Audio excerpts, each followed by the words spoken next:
Selamat pagi teman hijau, supaya kita makin akrab, kita warga RW04 yang udah mengubah lahan fasum jadi urban farming Kosagra Lestari. Ayo kita kepoin sehari-hari kita di sini. Nah, buat yang penasaran gimana sih cara kita ngerawat tanaman, tonton terus video ini. Kenalan dulu ya, ibu satu ini namanya Budini. Walaupun sebagai petani, tampilan tetap trendy dong.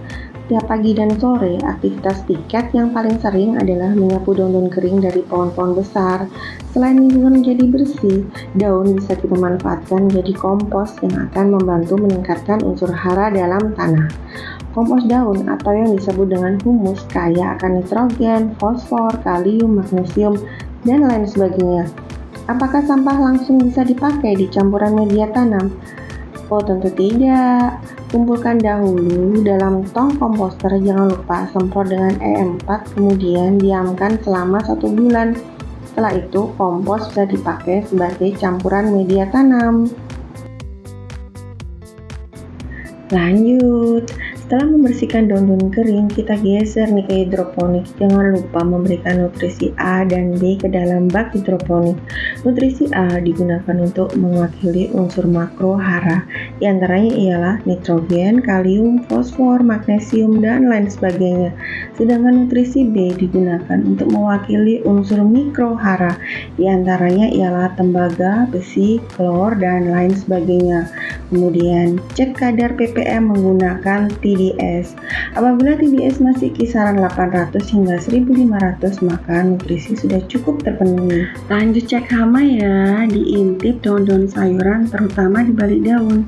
Pastikan tidak ada hama seperti ulat, spider mite, dan lain sebagainya yang biasa disebut dengan OPT atau organisme pengganggu tanaman.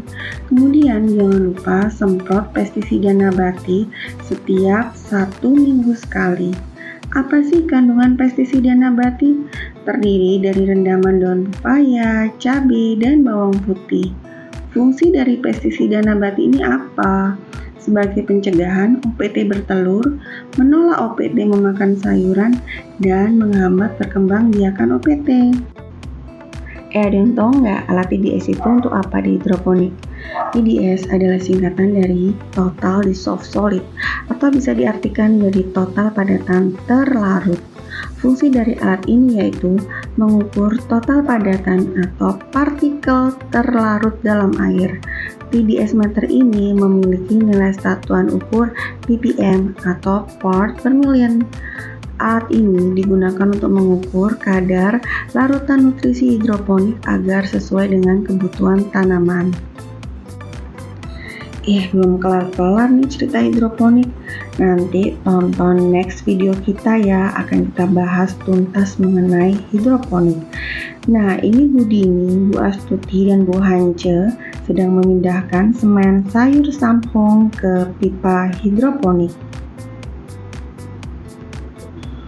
Oh ya, tadi belum kenalan ya sama anggota piket yang lain. Kenalin ya, yang bertopi merah orang Sunda asli yang biasa kita panggil Bunda Astuti. Walaupun sudah lama tinggal di Surabaya, beliau masih fasih berkomunikasi bahasa Sunda. Kita mah jadi ikutan belajar atuh. Sedangkan yang berhijab adalah Bu Hance, super energik. Walau usia sudah tidak muda lagi, tergolong lansia, mereka ini luar biasa semangatnya. Salah satu tugas piket adalah membersihkan gulma, yaitu rumput liar. Selain hama dan penyakit, masalah lain yang umumnya mengganggu pertumbuhan tanaman adalah gulma. Gulma adalah tumbuhan liar yang kehadirannya tidak kita inginkan.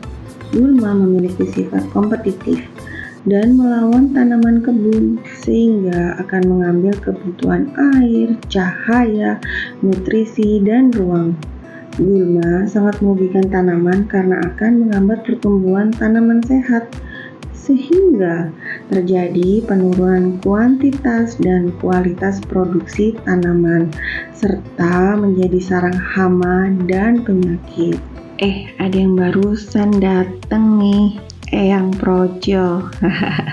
Bukan, nama aslinya itu Bapak Wahyu Hidayat. Beliau ini usia 73 tahun, masih semangat dan sangat rajin. Kita yang muda aja masih kalah rajin loh.